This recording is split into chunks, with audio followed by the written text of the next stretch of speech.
সাইফ আলী খানের উপর হামলাকারী বাংলাদেশি। এনডিটিভি আজকে অনেকগুলো গণমাধ্যমে এই খবরটি প্রকাশ হয়েছে।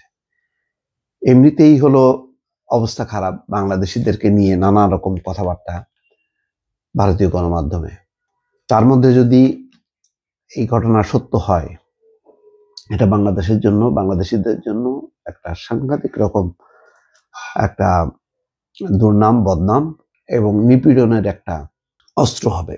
যে বাংলাদেশ থেকে যে বাংলাদেশিরা বলিউড তারকার উপর হামলা চালায়, তাদের বাড়িতে হামলা চালায়, এবং কেন এটা হামলা চালাবে, এটা একটা প্রশ্ন। বাংলাদেশি যার নাম প্রকাশ করা হচ্ছে তিনিও মুসলমান, সাইফ আলী খান মুসলমান। সুতরাং জানি না এখানে কোনো ধর্মীয় বিষয় আছে কিনা, নাকি ভাড়াটে কোনো ব্যক্তি। কিন্তু এই যে চট করে বলা হলো বাংলাদেশি, এমনিতেই নাকি ভারতে বিভিন্ন জায়গায় বাংলাদেশিদের বিরুদ্ধে অভিযান চালাচ্ছে। কিন্তু কথা হলো যে 5ই আগস্ট রাজনৈতিক পট পরিবর্তনের পর দলে দলে আওয়ামী লীগের নেতা কর্মীরা ভারতে ঢুকেছে। তখন তারা কিছু বলেনি, মুখ খোলেনি, বরং তাদেরকে আশ্রয় দিয়েছে, প্রশ্রয় দিয়েছে। এই ঘটনা তো সত্য।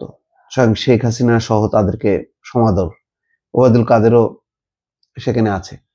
তারপরে স্বরাষ্ট্রমন্ত্রী আসাদুজ্জামান কামাল, তারপরে অন্যান্য অনেক নেতাদের ছবি প্রকাশ হয়েছে, শামীম ওসমানের ছবি প্রকাশ হয়েছে, মাজারে মাজারে ঘুরছেন তিনি।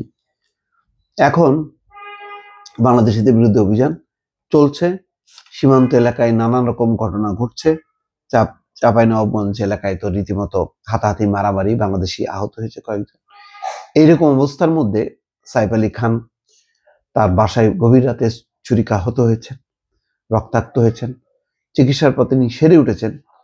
কে দায়ী সেটা নিয়ে যখন গবেষণা হচ্ছে, ঠিক সেই সময় খবরটা আসলো যে সাইফ আলী খানের উপর যেই 6 বার ছুরিকাঘাত করেছে, সেই অভিযোগে যে গ্রেপ্তার ব্যক্তি তিনি বাংলাদেশি নাগরিক বলে সন্দেহ করা হচ্ছে।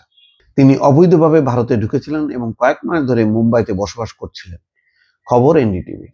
রোববার সকালে সাংবাদিকদের সঙ্গে এসব তথ্য জানান মুম্বাই পুলিশের ডেপুটি কমিশনার দীক্ষিত গেদাম। তিনি তথ্য জানিয়েছেন। তিনি বলেন, বুধবার রাতে অভিনেতার বান্দ্রার বাড়িতে চুরির উদ্দেশ্যে ঢোকা এক ব্যক্তিকে গ্রেপ্তার করা হয়েছে। অভিযুক্তের নাম মোহাম্মদ শফিকুল ইসলাম শেহজাদ বলে জানা গেছে। দীক্ষিত গেদাম বলেন, তদন্তে উঠে এসেছে অভিযুক্ত বাংলাদেশি নাগরিক হতে পারে। তার কাছে কোনো ভারতীয় নথিপত্র নেই। আমরা সন্দেহ করছি তিনি বাংলাদেশি। বিষয়টি খতিয়ে দেখা হচ্ছে এবং তার বিরুদ্ধে পাসপোর্ট আইনের ধারাও যুক্ত করা হয়েছে।